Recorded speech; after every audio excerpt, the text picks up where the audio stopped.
اسلامی تاریخ میں بہت سے بہادر جرنیل گزرے ہیں، لیکن ایک نام ایسا ہے جسے دنیا آج بھی حیرت اور عزت سے یاد کرتی ہے۔ خالد آئیبین کو صفا اللہ یعنی اللہ کی تلوار کہا جاتا تھا۔ وہ ایک ایسے مسلمان سپہ سالار تھے جنہوں نے اپنی پوری زندگی میں ایک بھی جنگ نہیں ہاری۔ ان کی بہادری، ذہانت اور جنگی حکمت عملی نے بڑے بڑے بادشاہوں کو خوفزدہ کر دیا تھا۔ لیکن حیران کن بات یہ ہے کہ خالد بن ولد شروع میں اسلام کے دشمن تھے۔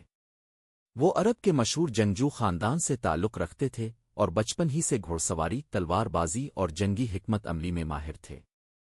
جب اسلام پھیلنا شروع ہوا تو وہ مسلمانوں کے خلاف جنگوں میں شامل ہوئے۔ غزو احد میں مسلمانوں کو جو نقصان ہوا، اس میں خالد بن ولد کی جنگی چال کا بڑا کردار تھا۔ لیکن وقت گزرتا گیا اور وہ نبی کریم کے اخلاق، اسلام کی سچائی اور مسلمانوں کے صبر کو دیکھتے رہے۔ آخر ایک دن ان کا دل بدل گیا۔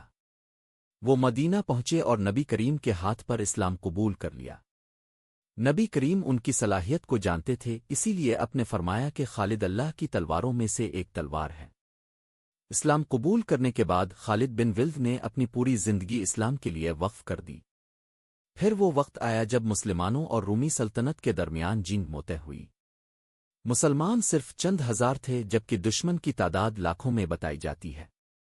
اس جنگ میں کئی بڑے صحابہ شہید ہو گئے اور مسلمان فوج شدید خطرے میں آ گئی۔ ایسے وقت میں خالد بن ولد نے فوج کی کمان سنبھالی۔ انہوں نے نہایت ذہانت سے جنگ کی حکمت عملی بدلی اور مسلمانوں کو مکمل تباہی سے بچا لیا۔ روایت میں آتا ہے کہ اس جنگ میں ان کے ہاتھ سے کئی تلواریں ٹوٹ گئیں، لیکن وہ میدان سے پیچھے نہیں ہٹے۔ اس کے بعد خالد بن ولد نے کئی عظیم جنگیں لڑیں۔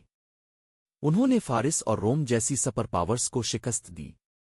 دشمن کے پاس زیادہ فوج، زیادہ ہتھیار اور زیادہ طاقت ہوتی تھی، لیکن خالد بن ولد کی حکمت عملی کے سامنے وہ ٹک نہ پاتے۔ ایک جنگ میں تو انہوں نے رات کے وقت اپنی فوج کو مختلف حصوں میں تقسیم کیا تاکہ دشمن کو لگے کہ مسلمانوں کی فوج بہت بڑی ہے۔ دشمن خوفزدہ ہو گیا اور جنگ ہار گیا۔ یہی ذہانت انہیں دنیا کے عظیم ترین جرنیلوں میں شامل کرتی ہے۔ لیکن اتنی بڑی فتوحات کے باوجود خالد بن ولد کے دل میں کبھی غرور نہیں آیا۔ وہ ہر کامیابی کو اللہ کی مدد سمجھتے تھے۔ وہ سادہ زندگی گزارتے اور اپنے سپاہیوں کا بہت خیال رکھتے تھے۔ ان کی سب سے بڑی خواہش شہادت تھی۔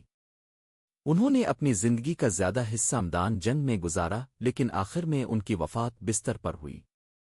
وفات سے پہلے انہوں نے افسوس سے کہا کہ میرے جسم پر ایک جگہ بھی ایسی نہیں جہاں زخم نہ ہو، لیکن پھر بھی مجھے شہادت نصیب نہ ہوئی۔ آج بھی دنیا حضرت خالد بن ولد کو ایک ناقابل شکست مسلمان جرنیل کے طور پر یاد کرتی ہے۔ ان کی زندگی ہمیں سکھاتی ہے کہ ایمان، بہادری، صبر اور اللہ پر بھروسہ انسان کو تاریخ میں ہمیشہ زندہ رکھتا ہے۔